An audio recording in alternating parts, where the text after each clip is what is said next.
ხანი ტორმუს მაგრა არ დაარტყა რა მუხრუჭს. მოგესალმებით, დღეს უნდა ჩამეწერა აბონციციაშვილი, მაგრამ მეზარება ამ აბონის ჩაწერა, იმიტომ რომ ერთი დეგიოს გავიძახი იმასავით რა, გაფუჭებული პლასტინკასავით, broken record რო იწახიან. ერთს გეტყვით ოქტომბერს, 4 ოქტომბერს თუ აპირებთ რომ მიბრძანდეთ აქციაზე და ეს ნამდვილად აქცია იქნება და არა რევოლუცია, მე დარწმუნებული ვარ. აუცილებლად მოდით ამერიკული დროშებით. მადლობთ. ახლა კი რაც შეეხება სეზონურ დეპრესიას, ხო შემოდის კითხვები რა, ხალხი დეპრესიაშია, მინდის გამო, იმის გამო, ზერო არ არის. ბევრისთვის ძალიან თერაპიული არის სოლარიუმში სიარული, მაგრამ თუ სოლარიუმში სიარული არ გიყვართ და იქ ბევრი მინუსებიც აქვს სოლარიუმს. იქნება შეიძინოთ წითელი შუქის თერაპია, Amazon-ზე იყიდება, არ ვიცი თემუზე არის თუ არა, არის კიდე პორტატულები, აი ჩანთაში რო ჩაიდო.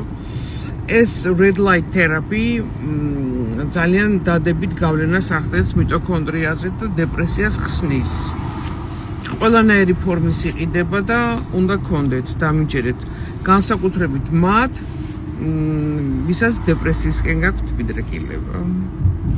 ეხლა დავსერჩე და თემუზეც არის მეგობრებო და დამიჯერეთ, შეიძინეთ, მადლობას მომიხდით, მადლობას გადამიხდით, დამლოცავთ და ასე შემდეგ. ხო იცით, არ მცდები მე. და რა თქმა უნდა, უკვე იწყება ვიტამინ D სეზონი, კი ბევრმა თქვენთაგანმა კი მიატოვა ზაფხულში, რადგანაც რუჯს იღებდით და მზეზე იყავით, მაგრამ დავიწყოთ თერაპია ასევე ვიტამინ D-ს მეგობრებო.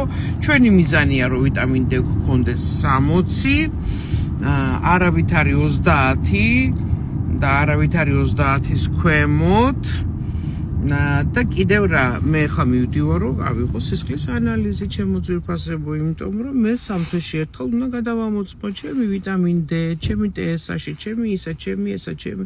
მე თუ არ ვიზრუნე ჩემ თავს, ვინ იზრუნებს? ვინ? ქართული იტალიური კლინიკა.